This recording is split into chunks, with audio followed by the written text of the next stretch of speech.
Am I the a-hole for reminding my mom that she said we couldn't have a relationship with her if we didn't accept one with her husband? My mom has me, 27 male, and my sister, 29 female, with our late dad. He died when I was 10 and my sister was 12, and when I was 15, my mom got remarried with her husband Frank. From the very start, my sister and I had issues with Frank. We have both bigger and smaller issues. The two big issues were one, he insisted that nobody mentioned dad in his presence. It didn't matter who we were with or where we were, it was not allowed. This included the times he tagged along when we went to see anyone from dad's side of the family. He would invite himself and then enforce this rule, or he'd make us leave. Mom let this happen. Even on dad's anniversary or birthday, we couldn't talk about him if Frank was around, and that included asking Mom if she wanted to come to the grave with us. Frank actually yelled at my sister during her graduation dinner because she had mentioned dad in her speech. 2. He inserted himself deeply into the relationship with our dad's side of the family. We could visit anyone on Mom's side without issue. He didn't even care if we said anything to him. But the second it was someone from dad's side and he found out we only mentioned it to Mom, he would scold us and insist we needed to ask his permission to see them. Then he'd tag along frequently and invite himself to see them too. This applied to a lot of things. Mom had already stopped coming with us before she even met Frank, but he insisted on being there. And if my sister or I said we didn't want him to come, then he told us we couldn't go. If whoever we went to see didn't want Frank inside the house, he'd say then we weren't allowed inside either. Once my sister moved out, he was angry that she spent more time with dad's side, and he tried to tell her what to do still. She was having none of it. My sister and I talked to Mom about all our issues with Frank, and we told her we didn't want a relationship with him. She always told us we needed to have one with him to have one with her. We took her at her word, and my sister stopped talking to her, and once I moved out, so did I. We stopped going to see her or spending holidays with her and Frank. We didn't invite her over or initiate any contact. She brought it up a few times, how we were bad at maintaining the relationship, and we told her we weren't. We just weren't maintaining that relationship, but she ignored us. She tried to come and see us a few times. We told her no, Frank, so she never came. We let her birthdays pass without any acknowledgement, and when she'd tell us about Frank's birthdays, we'd work to forget the date. A few weeks ago, I got engaged. I didn't tell my mom or ask anyone else to, but the news got to her. She was upset she didn't hear it from me, and upset I said no to her throwing an engagement party for us. She never even met my fiancé, which was something else that upset her. She asked how she's supposed to meet her for the first time at the wedding, and I told her she's not supposed to. I said she won't be invited. My mom did not expect that at all, and she asked me why. I told her Frank is not welcome, and she made it perfectly clear she won't come. I reminded her that she said we can't have a relationship with her if we won't have one with Frank, and I told her it would be over my dead body that I have a relationship with him. My mom said we were supposed to love her enough to accept Frank, and I told her I do not have to have a relationship with a man who would kick up a fuss over my dad being mentioned in his presence, and who tried to control the relationship I had with my family. I reminded her dad is still my dad, and I'd find a way to incorporate his memory into the wedding. I asked her if Frank would tolerate that, or if he'd start yelling like at my sister's graduation. She told me she doesn't want to lose both her kids and she loves us. I told her we love her, but we're not willing to accept that man she calls her husband. Then she told me I was being so unfair, and when she said what she did, we could have talked about it more. That reminding her like this wasn't right. I said this was the consequence of her actions. I told her I could live with the consequences of not accepting Frank. That I can sleep fine at night knowing our relationship is what it is, and it isn't my problem if she can't do the same. Now she's upset and angry, and apparently, I'm the bad guy in her eyes. Am I the a-hole? Now for the top comments. Your mom made her choice. Now she's facing the consequences. Stay firm. It really baffles me how OP's mother never protected her children, but is upset when her children have no loyalty towards her. Actions have consequences. Your mom prioritized her husband over her kids for years. Now that you and your sister have moved on, she's facing the result of her own choices. That's not on you. And somehow in her mind she still made herself the victim of her choices. Not the a-hole. She's probably going to have another "Oh Pikachu" face for you when she doesn't get an invite to the wedding. Or she'll do everything she can to try and change my mind/our minds before the wedding. Unless it's divorce and disavowing Frank, I don't see it happening. And honestly, OP, I think she lied just to go. But it's important you and your sister hold firm. You need to establish these firm boundaries before you start families, because you definitely don't want your mom assuming her and Frank get grandparent privileges. It'll definitely all be a lie, because she'll either bring Frank without permission, or she'll bring him knowing he will start yelling. The fact she expected any different after my sister's graduation alone says everything. Next story. Am I the a-hole for cutting contact with my father even after the DNA results showed that I was indeed his son? My 21-year-old male parents, 52-year-old male and 45-year-old female, are currently going through a divorce. It's not a nasty situation, just a recognition that they've stopped liking each other and can no longer stand being in the same room. For some background, they've been married for just over 21 years. Yes, I was the reason they got married. And aside from me, 21 male, they have another son, 9 male, a full 11 years younger than me. About 2 weeks ago, they had the talk with their lawyers.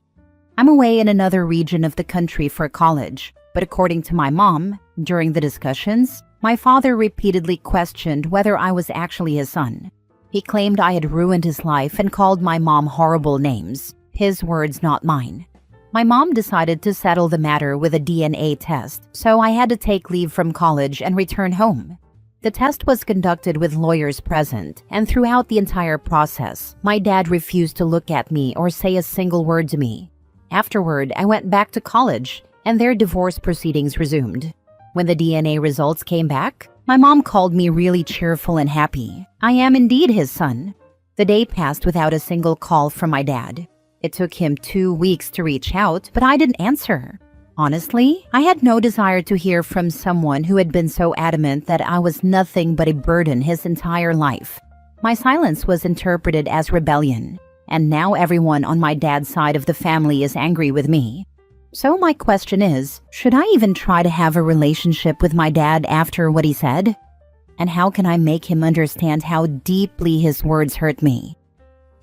Hey, first off, I just want to say I'm really sorry you're going through this. No one deserves to be treated like that, especially not by a parent. You're absolutely not the a-hole for cutting contact. Your father didn't just question your biology. He attacked your identity, your value, and your place in his life. That kind of betrayal cuts deep. You had to stand in a room, take a DNA test, and be treated like a stranger by someone who should have always been your biggest supporter. Now that the results proved him wrong, he only reached out when he felt like it, with no apology or accountability. That's not okay. Right now, it's okay to protect yourself, take space, and say, "That hurt me too deeply, and I need time," or choose to go no contact and walk away for good.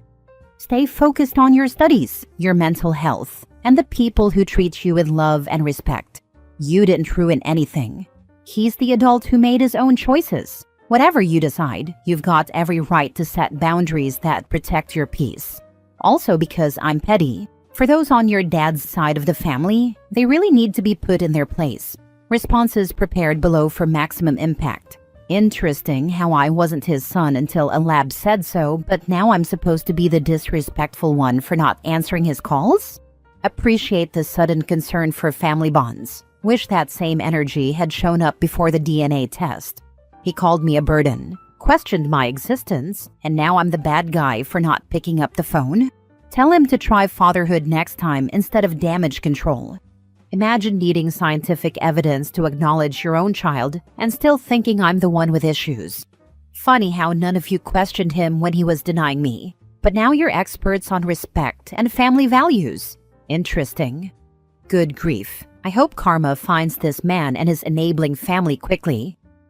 Thanks for the support and also for the missiles you're lending me. I think I'm gonna have a talk with them because my relationship with that side is as tumultuous as the one I have with my dad. It was your mom who told you what your dad said. That was insensitive and uncaring on her part. Obviously, it's your choice whether or not to talk to him again, but if you do, let him know what your mom told you so he has a chance to apologize. Okay, maybe that got lost in the translation too, but my mom didn't tell me. She sent me a copy of the audio recording of their conversation, which is allowed in my country. Could you send that audio recording to your dad's side of the family? Maybe respond to their messages and calls with just that until they stop reaching out. Already done.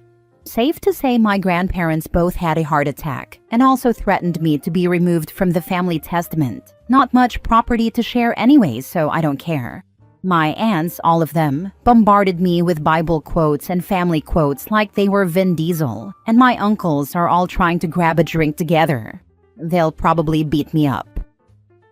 Mini update. Crap hit the fan in a way I didn't anticipate, so I gave him a piece of my mind today. And now he is actually staying camped on his belief and has asked me to sign a paper that's going to release him from any parental rights. Life has a way to show you who matters and who doesn't. In my case, I can tear apart that entire branch of the family tree. Next story.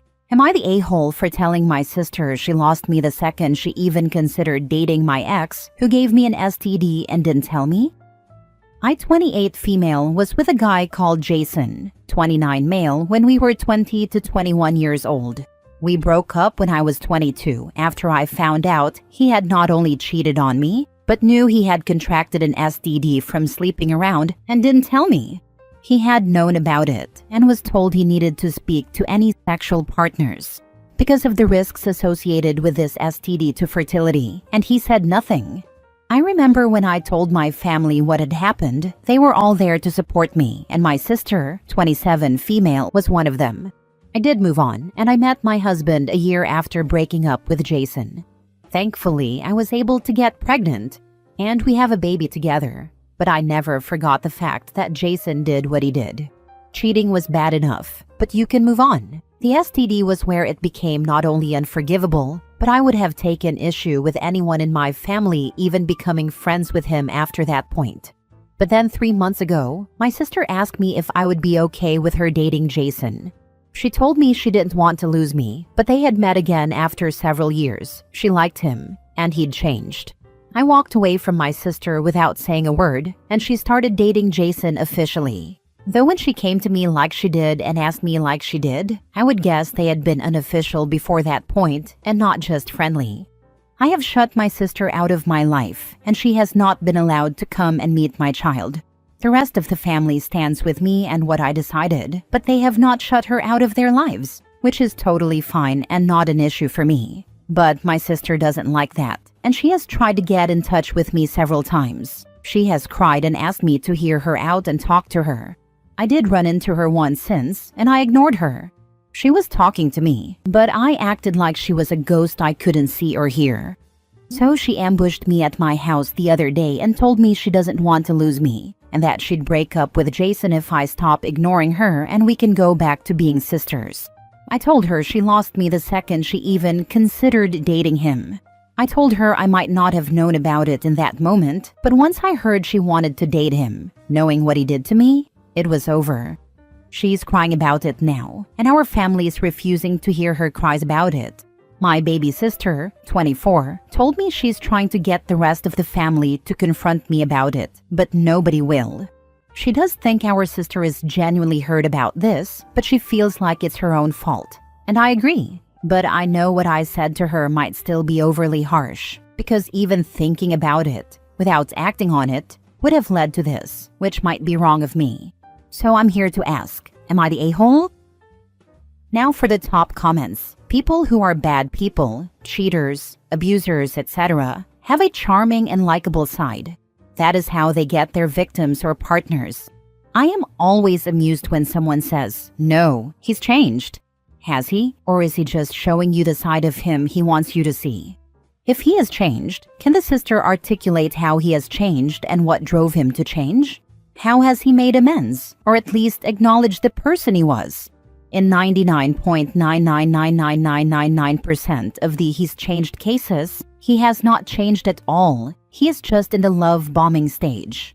The person who believes he has changed almost always finds out the hard way that he is still a cheater, still selfish, still dishonest. He has changed so much that he happily pursued and is staying in a relationship with someone, knowing that it is destroying her relationship with her family. Not the a-hole. I'm not sure what your sister expected to happen, but that's pretty low. I am curious how holidays and family gatherings work. Since your family still allows her to show up, do you just not go? I get the invites to gatherings. They talk to her still, but she's not invited to that stuff, and it was made clear that is extra firm, because she is not allowed to bring Jason around the rest of the family. Then I would say your family is doing the right thing. Typically they stand by you, but still invite the family member that was clearly in the wrong. I've heard of that, and I always hate it. My family has really stood by me, and I'm incredibly grateful.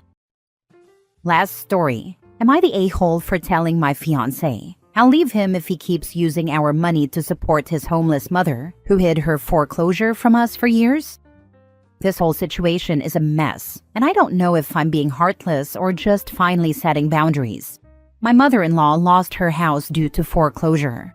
The twist, she never told us. For years. My fiancé and I absolutely would have helped if we had known. We're not rich by any means, but we would have done whatever we could to make sure she was able to stay in her house, especially because she lives with her severely disabled husband, my fiancé's father, and her disabled adult daughter. Now they're all homeless, and we're left scrambling. When everything came to light and they got evicted, I immediately got them an extended stay hotel and paid for a week in advance. While talking with my fiancé about how they were going to pay to live in the hotel, I was told that their disability check would be used for housing. But apparently my fiancé kept paying for their hotel and their storage unit, all using our joint bank account, without telling me. I didn't notice right away because I have a business that I'm trying to grow, and I'm busy taking care of our child. Yesterday, I finally looked at our finances and saw that over $11,000 was used for all of their expenses, and I completely lost it. I drove to the hotel and told everyone that no more of our money would be used for them. I told my fiancé that if one more cent of our money was spent, I would break the engagement and leave. It's not that I don't care about them. I do, but I feel betrayed that she hid the foreclosure from us, let the situation spiral into homelessness, and used me as a personal piggy bank. This money was meant for the new house we were supposed to be buying and also for my daughter's school. I also feel disrespected that my fiancé went behind my back and used our money without asking. Now, the morning after, I'm starting to feel guilty, like it's my fault that they're going to be on the streets. Also, I feel it's important to add that we have never had a good relationship with his side of the family. We've been together 13 years, so this isn't a new relationship. His mother has never really wanted anything to do with our daughter, except for maybe 3 holidays a year when we go to see her. Am I the a-hole for telling them that I will no longer financially help? Edit to add. They had money, they won a large settlement, a few million, and she blew it all. He's committed financial infidelity, and it's not a small thing, so don't feel compelled to excuse it, because there's so much emotional baggage that comes with this situation. In fact, I think separating finances in the short term is reasonable. Exactly, $11,000 is a huge amount to secretly spend. She didn't sign up to be the sole provider for his entire family. She has her own child to prioritize. She said it's our money, which to me means she's not the sole provider. She's angry that he didn't tell her or that he disrespected her. Actually, he wouldn't have the money if my parents didn't give me the down payment for our house that we just sold. He put no money down. Not the a-hole. I hope you move the money to an account in just your name for the time being. I'd be livid. 11,000? No damn way.